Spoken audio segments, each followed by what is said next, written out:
As you were growing up, did you ever wonder about your wedding day? Maybe you thought of who you would marry, what suit or dress you were going to wear, what the flowers would look like, the music that would play, and a million other little details that would make up one of the most amazing days of your entire life. Maybe that day has already come for you. You found the person of your dreams, and you started out on what is sure to be an incredible journey. Like you, I have often wondered what that day would be like for me.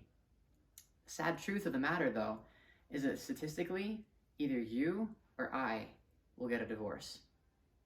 That's the stark contrast from the magical day that you and I have dreamed of. The American Psychological Association says that anywhere from 40 to 50% of couples will get a divorce, and the divorce rate is even higher for subsequent marriages. It's sad to think that many people who dream of their wedding day are also dreading the day of their divorce. So, what is the issue here? Why is it that when we're planning our whole lives for an amazing event that will lead to a lifetime of happiness, it also often ends in hurt feelings and separation? As one who's still preparing for my wedding day, I wanted to find out what you and I can do together to prepare for our future marriages and a foundation that will not be broken down and go the way of our societal trends.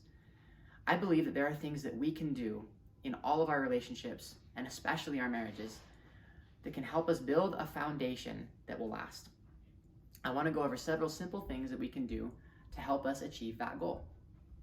So today we're going to talk about why divorce happens, what some of the reasons are that lead to failed relationships in general, and some things that we can do to strengthen our relationships and build better foundations, and what our lives can be like as we apply simple truths to find a happier and more fulfilling life with those that we love. So to start out, what is it about a relationship that leads to divorce? Well, from what I understand, the best thing that we can do in a relationship is to communicate. I think that's something we've all learned in this class. Now, when you first start out in a relationship, you focus on the good in each other. You see the positives. You see the things that set them apart from everybody else. You put them on a pedestal. Now, as you get married and as you move on, that relationship continues. It's what oftentimes is called the honeymoon period. But as we all know, our lives are full of distractions. The average teenager spends 7.5 hours on their phone. The average adult in the United States spends 3.5 to 4 hours. That is a lot of time just on a device.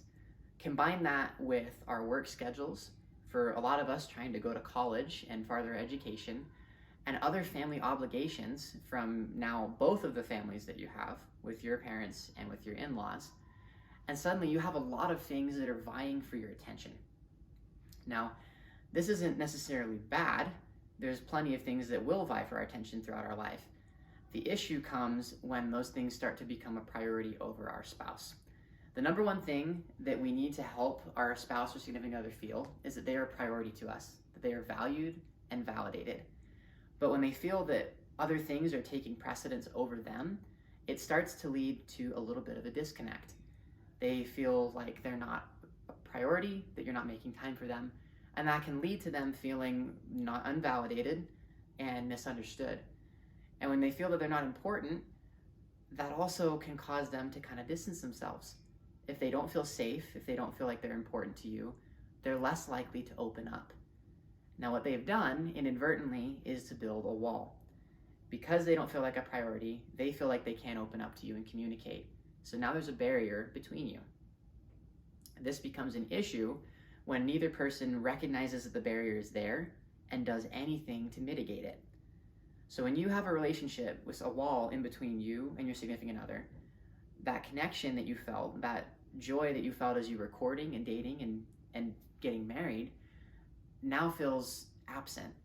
And that actually hurts even more, because what you not only are dealing with, you're not only dealing with the absence of a connection, but you're remembering what you used to have.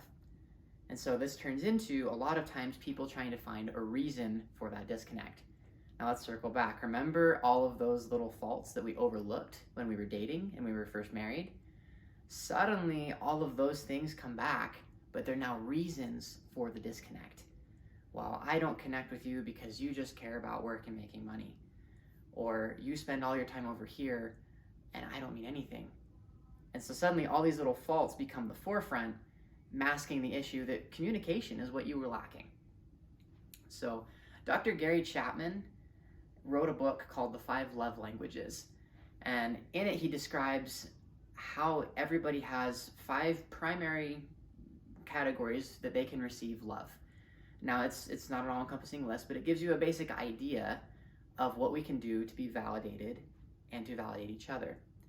And everybody tends to receive love differently. Now, what he said is that most couples spend much of their married life emotionally missing each other. Things that you would try to do to validate yourself that would be good for you might not be what your significant other needs. So he breaks it down into these 5 categories. And they're physical touch, quality time, words of affirmation, acts of service, and gifts. Now, for me, getting a gift might not be that meaningful. I'd much rather spend time with somebody, or I really appreciate hugs and physical affection. That's how it gets through to me. But for somebody else, having somebody come home and do the dishes for them and have an act of service, or getting them something meaningful on a trip means everything. That gift to them is not what it is to me, but it's how they receive love and validation. So my point to this is we need to focus on figuring out each other's love languages and learning how to speak them fluently. If you want to go through your life missing the people next to you and having disconnects in your relationship, we can carry on as normal. And we can see what the results of that have been. We have a near 50% divorce rate in our country. However, if we make the time and if we focus on each other and really learning and getting to know one another, we can find that we'll be more fulfilled in our relationships. The people around us will feel validated, they'll feel safe, they'll feel loved. And when people feel safe and they feel loved, they're able to open up and communicate freely because they're safe to do so. This leads to a deeper love and a greater bond than we've ever known. I personally have experienced this in my life as I've made an effort to identify the love languages of people around me. It's allowed me to truly understand them, and in many instances, it's actually helped us diffuse conflict before conflict was ever even there. It takes away the opportunities for contention when people feel loved and validated. So, in conclusion, I know that as we do our best to learn the love languages of our significant others and in all of our relationships, it will help to foster an environment that helps us communicate, that helps us to be open, and allows us to grow together. The 50% divorce rate does not have to apply to us. We do not have to be part of a statistic of a failed society. We can do something better, and it starts with focusing on the ones right in front of us. Thank you. Woo-hoo! Good job.